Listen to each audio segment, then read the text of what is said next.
The incense still clings to her habit. Sister Lucia is 26 years old, and she can smell the myrrh and frankincense from the morning prayers, mixing with something else now smoke, and underneath the smoke, the copper salt tang of blood seeping through the cathedral stones. She was, until 3 hours ago, a bride of Christ at the convent of Santa Maria del Carmine, a woman who had taken vows at 16 and spent 10 years in contemplation, prayer, and the quiet work of illuminating manuscripts that the monastery sold to churches throughout the Italian peninsula. Now she crouches behind the altar of Otranto's cathedral, her white habit stained with soot and other things she does not want to examine, her hands pressed over the mouth of a girl barely 15, a novice who had been at the convent for only 6 months, to prevent her screaming from revealing their position to the soldiers she can hear moving through the nave. Through a gap between the altar and the wall, she can see what is happening. Ottoman soldiers are methodically working through the cathedral, pulling people from their hiding places, separating them into groups. The men are being bound and led outside, toward the hill that the people of Otranto call the Minerva. The women are being handled differently. The soldiers are examining them, evaluating, making assessments that Lucia recognizes from her father's livestock markets, the calculation of value that precedes sale. She was born Lucia Ferrante, daughter of a merchant who traded in wool and olive oil. She knows what commerce looks like. She knows what happens when human beings become merchandise. Outside, she can hear Archbishop Stefano Agricoli praying. His voice carries through the shattered doors of the cathedral, calm and clear, despite what must be happening to him. He is reciting the Credo, I believe, in one God, the Father Almighty, maker of heaven and earth, and she can hear other voices joining his. Hundreds of male voices raised in the profession of faith that will be their last words. Then the voice stops mid-phrase. She hears something that sounds like sawing. She hears the Archbishop scream, but only briefly, and then a sound she will carry with her for the rest of her life, the wet, heavy sound of something being torn apart. The novice beneath her hand convulses, trying to scream. Lucia presses harder, her own tears running silently down her cheeks, her lips moving in prayers she cannot voice. A soldier appears at the altar. He is young, perhaps 20, his face still bearing the softness of adolescence despite the hardness in his eyes. He looks at Lucia and the novice with an expression she cannot read, not cruelty exactly, but not mercy either. Assessment, calculation, the evaluation of property. These two, he calls in accented Italian, still young, undamaged. Other soldiers approach. Hands grab Lucia's arms, drag her from behind the altar, tear her habit as she struggles. The novice is similarly seized, her screams finally released as the hand that silenced her is pulled away. They are dragged through the cathedral, past the bodies of priests who tried to defend their flock, past the elderly and the children who have been deemed without value, and left where they fell. They are taken through doors that once welcomed the faithful, and now open onto a city that has become an abattoir. Otranto is burning. The smoke rises in columns that Lucia can see for miles, marking the destruction of everything she has known. The walls that protected the city for centuries are breached in 3 places. The streets are filled with soldiers moving in organized groups, some carrying plunder, some herding prisoners, some finishing the work of conquest in ways that make Lucia close her eyes and pray for blindness. But she cannot close her ears. She hears everything. The screams, the prayers, the orders shouted in Turkish, the begging in Italian that accomplishes nothing. She hears the sounds of a city dying, and she memorizes them because somewhere beneath her terror is the understanding that someone must survive to tell this story, that what is happening here must not be forgotten. She is a witness.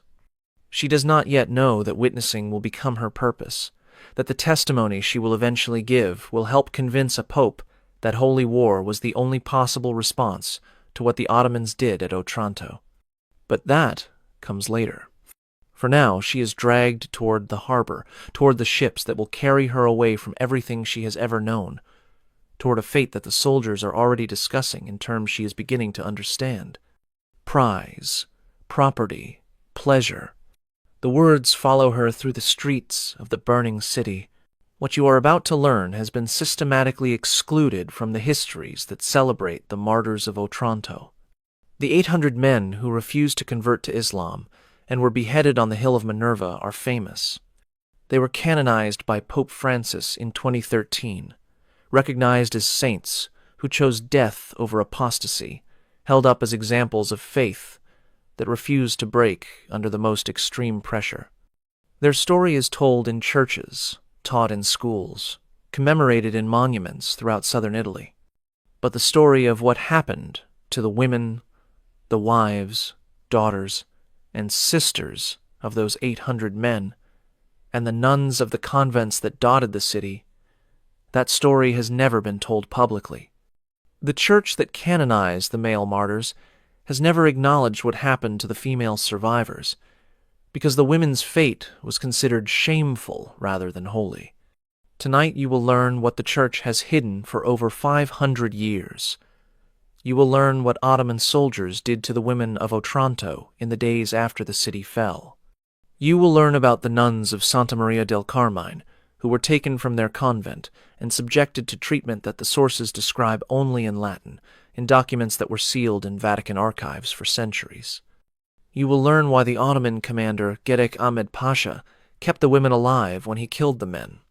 You will learn about the slave ships that departed Otranto for markets in Albania and beyond.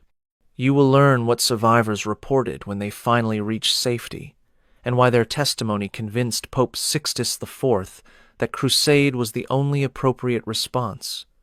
You will learn about Sister Lucia Ferrante, whose account of the fall of Otranto survives in a single manuscript that the Church has never publicized. You will learn what she witnessed, what she endured, and how her testimony shaped the papal response to the Ottoman attack. Subscribe if you want to understand the full horror of what happened at Otranto in 1480. Comment below, telling me where you are watching from, because the 800 martyrs are only half the story. The other half, the half involving the women, is what truly made the Pope authorize holy war.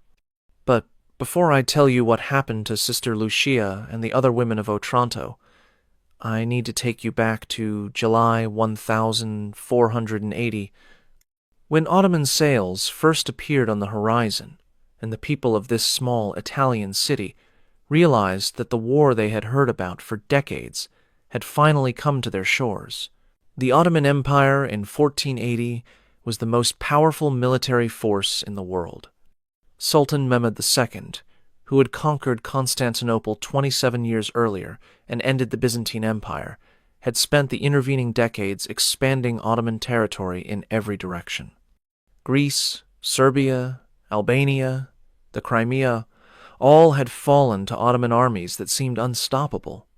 The Mediterranean itself was becoming an Ottoman lake, with raids on Christian shipping growing more frequent and more devastating each year. Italy watched this expansion with growing terror. The Italian states Naples, the Papal States, Venice, Milan, Florence, were locked in their own petty conflicts, unable to unite against a threat that every informed observer understood was coming. Otranto, a small port city on the heel of the Italian boot, was one of the closest points to Ottoman territory in Albania, only 50 miles across the Adriatic. When the Ottoman fleet appeared on the 28th of July 1480, it carried approximately 18,000 soldiers under the command of Gedek Ahmed Pasha, one of Mehmed's most ruthless commanders. Ahmed Pasha had earned his reputation in campaigns across the Balkans, where his treatment of conquered populations had become legendary for its brutality.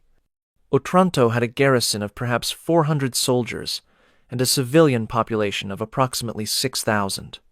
The walls were medieval, designed for an earlier era of warfare, inadequate against Ottoman siege techniques that had broken far stronger fortifications.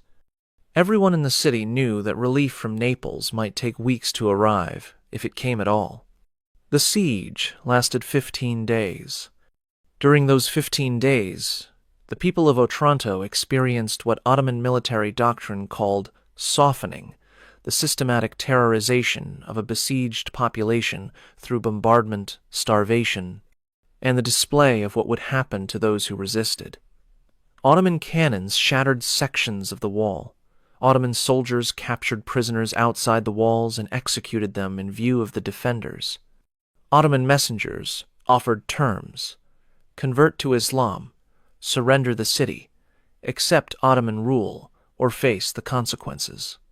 The city refused. The garrison fought. The civilian population, including the clergy, prepared for martyrdom if necessary. On August 11, the walls were breached in 3 places simultaneously. Ottoman soldiers poured into the city, and the killing began. Now let us return to Sister Lucia, who was in the convent of Santa Maria del Carmine when the walls fell. The convent stood near the eastern wall of Otranto, close enough that the sisters had heard every cannon shot during the 15-day siege, close enough that they had smelled the smoke from the fires that Ottoman bombardment had ignited in the civilian quarters. The Mother Superior, a woman of 60 named Sister Benedetta, had led them in constant prayer, rosary after rosary, mass after mass, preparation for whatever God intended for them. "We must accept God's will," Sister Benedetta had told them as the sounds of battle drew closer. "If martyrdom comes, we will embrace it. If life continues, we will serve as He directs. Fear is natural, but faith is stronger than fear." Lucia had believed this, had tried to believe it. But when the sounds of massacre reached the convent gates, when the screaming began and did not stop, when Ottoman soldiers began battering at the door that had never been designed to withstand military assault, she discovered that faith and fear could coexist in the same terrified heart. The door shattered. Soldiers poured into the courtyard where the sisters had gathered, 23 women in white habits, their ages ranging from 15 to 68, their faces showing every gradation of terror and resignation. Sister Benedetta stepped forward, her rosary raised, her voice strong. "We are brides of Christ," she said in Latin, then repeated it in Italian when the soldiers showed no understanding. "We are consecrated to God. We are not." The soldier's blade opened her throat before she could finish the sentence. She fell at the feet of the sisters who had followed her for decades, her blood spreading across the stones of the courtyard she had walked each morning in prayer. The soldiers moved through the remaining sisters with terrifying efficiency. The elderly were killed immediately. Sister Agnes, Sister Maria Grazia, Sister Tomasa, women who had spent 40 years in contemplation, disposed of in seconds because they had no value in the markets where survivors would be sold. The young were examined. Hands pulled at habits, assessed what lay beneath, made calculations that Lucia understood with sick clarity. She was young, healthy, her face unmarked by age or disease. She was valuable. She was allowed to live. 12 sisters survived the initial massacre. 12 women who would have chosen death with Sister Benedetta were denied that choice because their bodies had value that the soldiers intended to realize. They were bound with ropes that bit into wrists, accustomed to prayer beads. They were marched from the convent through streets where the massacre was still ongoing, past bodies of neighbors and parishioners, past scenes that Lucia forced herself to observe and memorize because she understood, even then, that testimony would matter. They were taken to the cathedral, where hundreds of other women had fled seeking sanctuary. The sanctuary had failed. The women were being sorted like livestock at market, separated by age and condition, prepared for transport to destinations that the soldiers discussed openly, knowing their captives could not understand Turkish. But one of the sisters could understand. Sister Elena, who had spent years in a Greek community that traded with Ottoman merchants, who had learned enough Turkish to follow basic conversations. She translated what she heard in whispered fragments, her voice steady despite the horror of what she was conveying. "They are taking the young women to Albania. There are markets there. Buyers who pay well for Italian women, especially those who are. She hesitated. Untouched. Brides of Christ. Virgins consecrated to God. Their very status made them more valuable in markets that prized what the soldiers would certainly take before any sale occurred. Lucia felt something shift inside her. The fear did not disappear, but it was joined by something harder, something that would sustain her through what was coming. Rage. The cold, steady rage of someone who intends to survive not despite what is being done to her, but because of it, who intends to carry the weight of witness through whatever darkness lies ahead. She would remember everything. She would survive. And she would tell the world what the Ottomans did at Otranto. The massacre of the men took place the following morning. The 800 who would become famous as martyrs were gathered on the hill of Minerva, outside the city walls, where the entire surviving population, including the women being held for transport, could witness what happened to those who refused to convert. Lucia watched from the harbor, bound with other women on the deck of a ship that was being loaded with plunder. She could see the hill clearly, could see the men kneeling in rows, could see the Ottoman executioners moving among them with blades that caught the morning sun. She recognized faces. Antonio Ferrante, her cousin, who had once brought her figs from his orchard before she took her vows. Marco the blacksmith, who had repaired the convent's gate hinges and refused payment because work for God's brides is work for God. Father Giovanni, the young priest, who had heard her confessions and offered wisdom that she had treasured. They were given a final chance to convert. One by one, a Turkish interpreter offered them life in exchange for faith. One by one, they refused. The killing took hours. 800 men, beheaded individually, their blood soaking into the hill until the earth itself seemed to run red. The executioners worked in shifts, resting when their arms grew tired, returning to continue the methodical destruction of everyone who had chosen death over apostasy. Archbishop Stefano Agricoli was killed differently. Lucia could not see the details from her position on the ship, but she could hear the sounds, the sawing, the screaming that went on far too long for a simple execution, the cheers of soldiers who were clearly enjoying what they witnessed. Later, she would learn that he had been sawed in half while still alive, that the sawing had begun at the groin and proceeded upward, that his death had taken nearly an hour. This was done, the soldiers said, because he was a bishop, because his rank required special treatment, because the Ottomans wanted the watching women to understand what would happen to anyone who resisted, to anyone who maintained faith in a God who had failed to protect his servants. The message was received. On the ship's deck, women who had been praying fell silent. Women who had been hoping for rescue understood that rescue would not come. Women who had been preparing for martyrdom realized that martyrdom was not being offered to them. Their fate was different. Worse, in some ways, because death would have been an ending, and they were being preserved for purposes that had no ending in sight. The ships departed Otranto that evening, carrying approximately 5,000 captives, mostly women and children, the men having been killed on the hill. They sailed east, toward Albania, toward markets that had been purchasing Italian captives for decades, toward futures that the women on deck could not imagine and did not want to. Lucia watched Otranto recede until it was nothing but smoke on the horizon, a smudge marking the place where her life had ended, even though her body continued to function. She memorized the direction of the smoke, the color of the sky, the faces of the soldiers who had killed everyone she knew. She would need these memories later. She would need them when testimony was required, when Pope Sixtus IV demanded to know exactly what had happened in the city that the Ottomans had destroyed.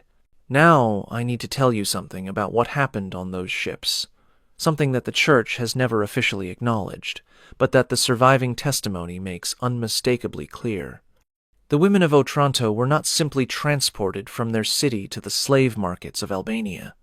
The journey across the Adriatic, approximately 50 miles, requiring perhaps 12 to 18 hours of sailing, depending on winds, was itself part of their ordeal. Ottoman military doctrine distinguished between categories of captives. There were those destined for sale, who needed to be preserved in conditions suitable for market. There were those intended for distribution among soldiers as rewards for service, who could be used immediately. And there were those in-between women, who would be sold eventually, but who could be enjoyed during transport without significantly reducing their value. The nuns of Santa Maria del Carmine fell into this middle category. Their status as consecrated virgins made them valuable, yes, but there were 12 of them, more than any single buyer would want. Some would be sold intact. Others could be distributed among officers who had earned rewards through distinguished service during the siege. Commander Gedik Ahmed Pasha made the distribution personally. He selected 4 nuns for immediate use by his senior officers, the youngest, the most attractive, those whose terrors seemed to entertain the men who would receive them. The remaining 8, including Lucia, were designated for market, their condition to be preserved until sale could be arranged. But preserved did not mean protected. It meant only that the most obvious damage would be avoided. The officers who received the 4 selected nuns did not concern themselves with their market value, and what happened in those cabins during the crossing was audible throughout the ship, screaming that continued for hours. Then silence that was somehow worse. Lucia and the surviving nuns were kept on deck, bound to the rail, exposed to the elements and to the eyes of soldiers who walked past, commenting on what they would do if given the opportunity. They were given water, but no food. They were not permitted to move, to pray aloud, to speak to each other. They were being taught what they had become. When dawn broke over the Albanian coast, one of the 4 selected nuns was dead. Sister Elena, the one who had translated Turkish for the others, had somehow managed to throw herself over the rail during the night, drowning before anyone could retrieve her. The soldiers seemed annoyed by this waste of valuable property, but not surprised. It was, apparently, common for captives to attempt escape through death during transport. The remaining 3 were dragged onto the deck as the ship approached harbor. They could not walk without assistance. They could not speak coherently. Whatever had happened in those cabins had broken something in them that would never be repaired. Lucia looked at them and understood what had been intended for all of them. Understood that the only difference between herself and those 3 shattered women was the calculation of value that had designated her for market rather than immediate distribution. She added this understanding to the testimony she was building in her mind. She would need to tell the Pope not just what the Ottomans did, but what they intended, not just the horror that occurred, but the system that produced it. The slave market at Vlore was where the women of Otranto were sorted for final sale. Vlore was an Ottoman port city that had served as a transit point for captives from across the Mediterranean for decades. The market infrastructure was well developed, holding pens, examination facilities, auction blocks, the entire apparatus of human commerce refined through years of operation. The buyers who frequented this market knew what they wanted, and knew how to evaluate merchandise. Lucia and the surviving nuns were processed through this system with efficiency that suggested long practice. They were stripped of their habits. The white cloth that had marked them as brides of Christ was valuable fabric that could be sold separately and given rough shifts that provided minimal coverage. They were examined by men who checked their teeth, their skin, their bodies, who confirmed the virginity that increased their value and noted the youth and health that would attract premium buyers. They were kept together, the 7 surviving nuns, in a holding cell with other Italian women from Otranto, perhaps 60 women in total, crowded into a space designed for half that number, waiting for the auctions that would distribute them throughout Ottoman territory. During those days of waiting, Lucia gathered testimony. She spoke to every woman who would talk. She learned names, families, what they had witnessed, who had died, how they had been captured. She memorized everything because she had nothing to write with and nowhere to keep written records. She built a catalog of atrocity in her mind, organized by victim, by perpetrator, by location, by date. A woman named Giovanna told her about the cathedral, where Ottoman soldiers had cornered women seeking sanctuary and worked through them systematically for 3 days before the survivors were loaded onto ships. Giovanna's daughter, 12 years old, had been taken from her arms and given to a soldier who had particularly distinguished himself during the siege. A woman named Caterina told her about the archbishop's death, which she had witnessed from much closer than Lucia. The sawing had not been random brutality, it had been calculated to prolong suffering, with pauses when the archbishop seemed close to losing consciousness, with water thrown on his face to revive him for more. Caterina had been held in place, forced to watch as a lesson in what resistance produced. A woman named Beatrice told her about the convent of San Francesco, where elderly monks had been burned alive in their chapel while soldiers looted the treasury. The smoke had been visible from where the women were being held, and the screams had continued for longer than Beatrice could explain. Lucia recorded everything. Name after name, atrocity after atrocity, building a testimony that would eventually reach Rome and convince Pope Sixtus IV that the Ottoman threat required a military response that went beyond diplomacy and negotiation. The auction was held on the 5th day after their arrival. Lucia was sold to a merchant named Hamza al-Kotor, a trader who specialized in Italian captives and who recognized the particular value of educated women who could read and write. The price was 28 ducats higher than average for a woman of her age, reflecting her literacy and the cachet of her status as a former nun.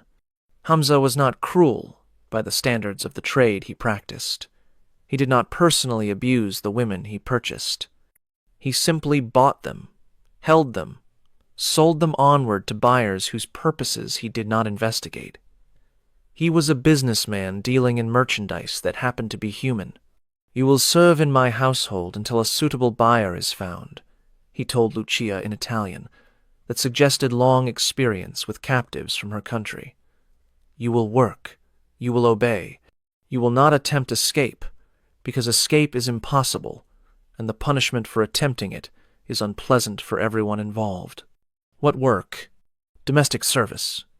Cleaning, cooking, whatever tasks need doing, I am not interested in. He paused, choosing words. Other uses. My wife is jealous, and my business depends on delivering merchandise in marketable condition. You will not be touched while under my ownership.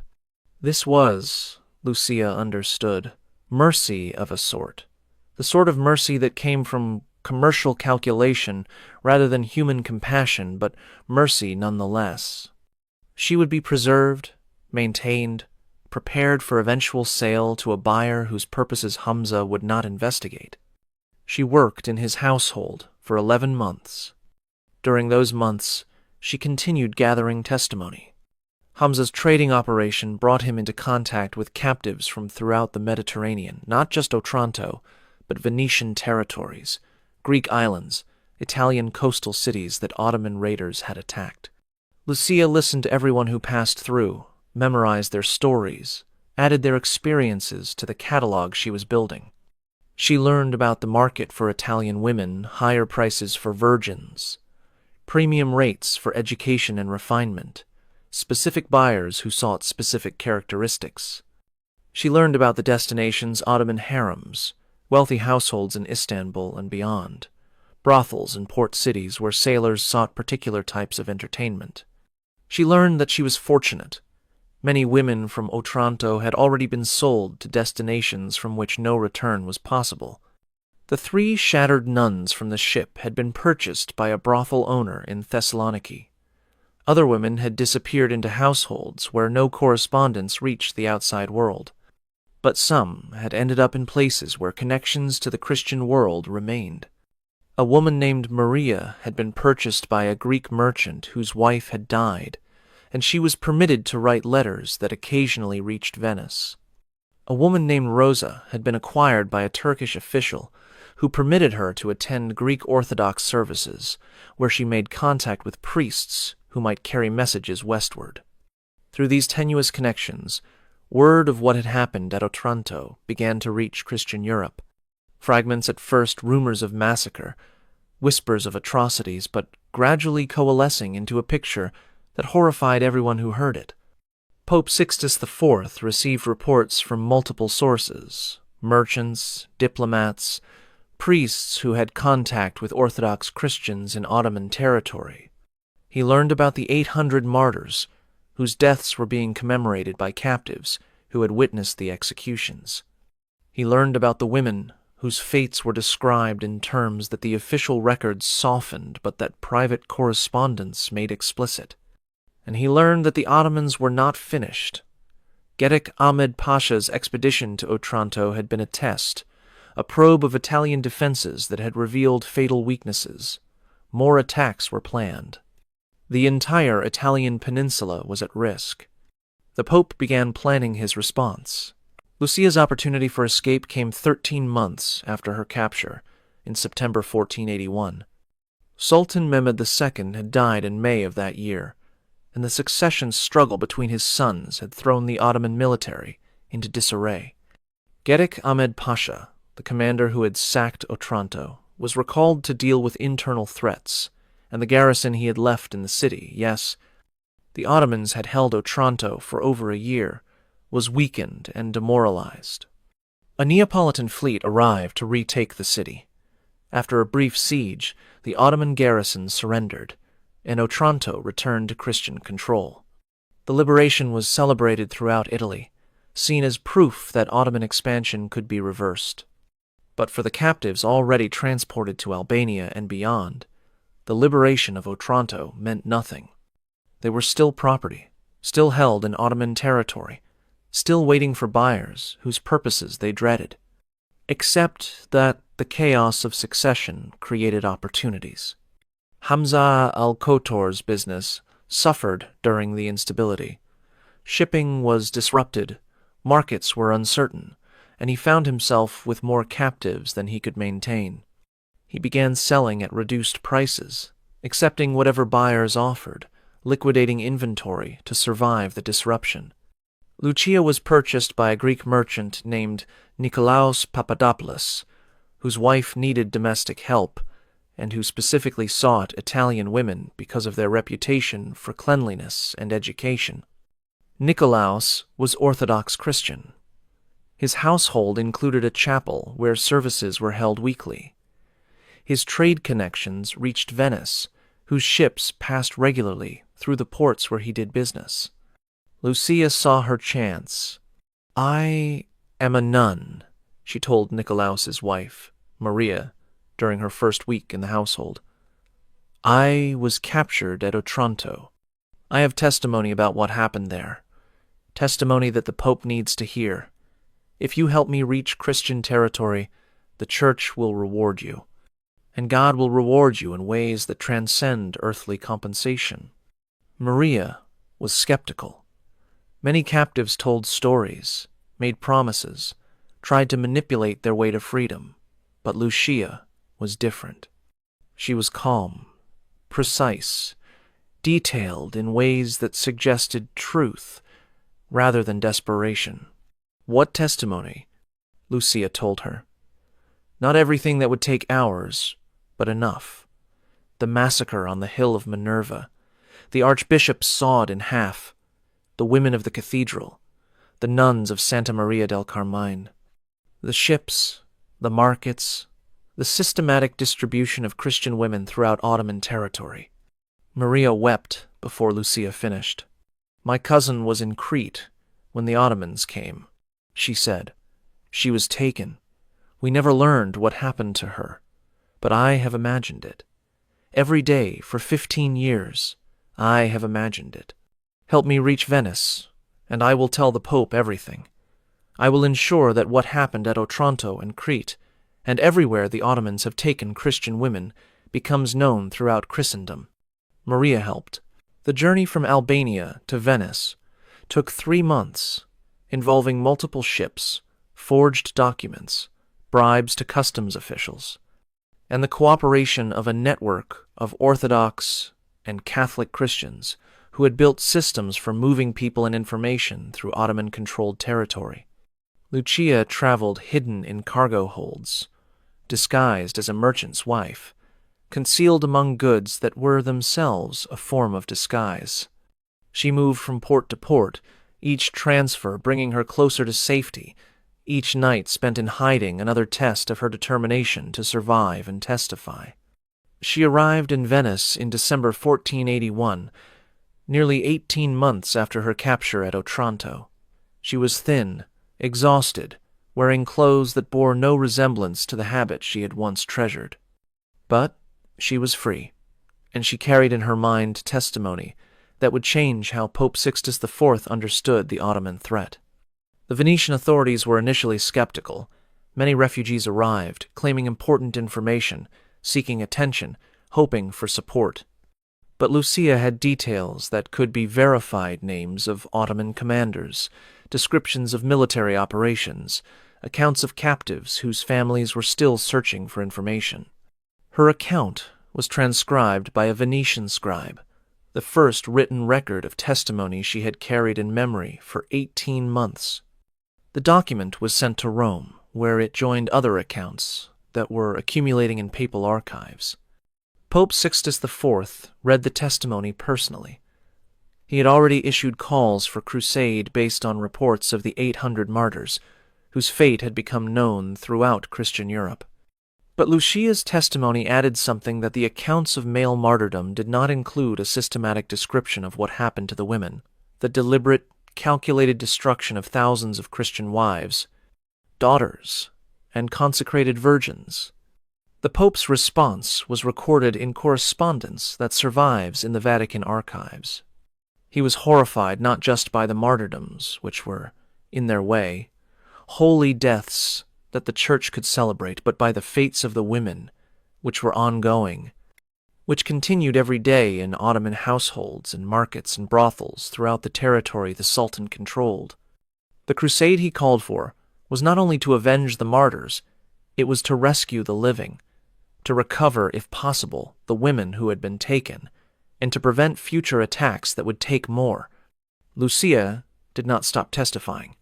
She traveled to Rome, where she met with papal officials and repeated her account to scribes who recorded every detail. She met with representatives of other Italian states, sharing information about Ottoman military capabilities that she had gathered during her months in captivity. She became, gradually, one of the most important sources of intelligence about the Ottoman threat available to Christian Europe. She also searched for her sisters from the convent. Of the 7 nuns who had survived the initial sorting at Vlore, she had lost track of all but one Sister Magdalena, who had been purchased by a household in Thessaloniki, and who was eventually ransomed by relatives who paid an enormous sum to recover her. Magdalena's testimony confirmed and extended Lucia's account. Together, the 2 surviving nuns provided a picture of the Ottoman captive system that no male observer could have compiled, because no male observer had experienced what the women experienced. The 3 nuns who had been distributed to officers on the ship, Sister Clara, Sister Agata, and Sister Francesca, were never found. They had disappeared into a system that was designed to make people disappear, and despite years of searching, despite inquiries through every channel available, their fates remained unknown. Lucia added them to the list of martyrs that she compiled and submitted to papal authorities. Not the official martyrs, not the 800 who had chosen death over apostasy, but the other martyrs, the women who had been denied the opportunity for holy death and had been consumed by a horror that the Church did not know how to commemorate. She was, by this point, no longer a nun in any formal sense. Her vows had been made in a convent that no longer existed, to an order that had been destroyed. She wore secular clothing, lived in a small house provided by a Venetian family, grateful for intelligence she had provided about relatives who remained in Ottoman territory. But she continued the work she had begun in the holding cells of Vlore.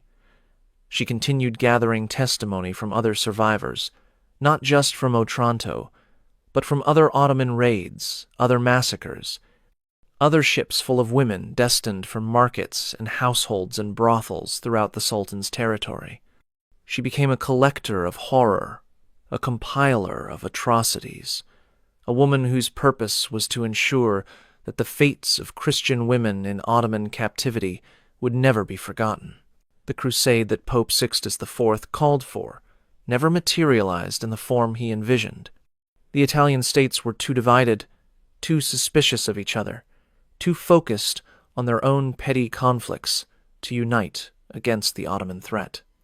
Venice, which should have led any naval expedition to recover captives, was more interested in preserving its trading privileges in Ottoman ports than in provoking a war that might disrupt commerce. But the Pope's response had other effects. Financial support flowed to the Knights of St. John, who patrolled the Mediterranean and occasionally intercepted Ottoman ships carrying captives.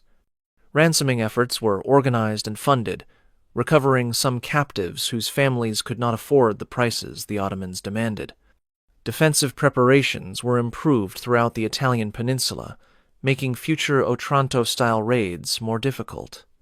And the testimony that Lucia and others had provided entered the historical record, ensuring that what happened at Otranto would not be forgotten, even as the immediate crisis faded. Lucia lived for another 43 years, dying in 1524 at the age of 70. She never returned to religious life, never took new vows, never rejoined the order that had been destroyed at Otranto. The woman who emerged from captivity was not the same as the nun who had crouched behind the altar of Otranto's cathedral, and she did not try to pretend otherwise. But she continued testifying until her death. She gave depositions, wrote letters, met with officials who were still trying to understand the Ottoman threat decades after Otranto. She maintained correspondence with other survivors, tracking what had happened to women she had known in the holding cells and markets, recording the fragmentary information that occasionally emerged about those who had disappeared. She also wrote her own account, not a formal testimony for official purposes, but a personal narrative of what she had experienced and witnessed.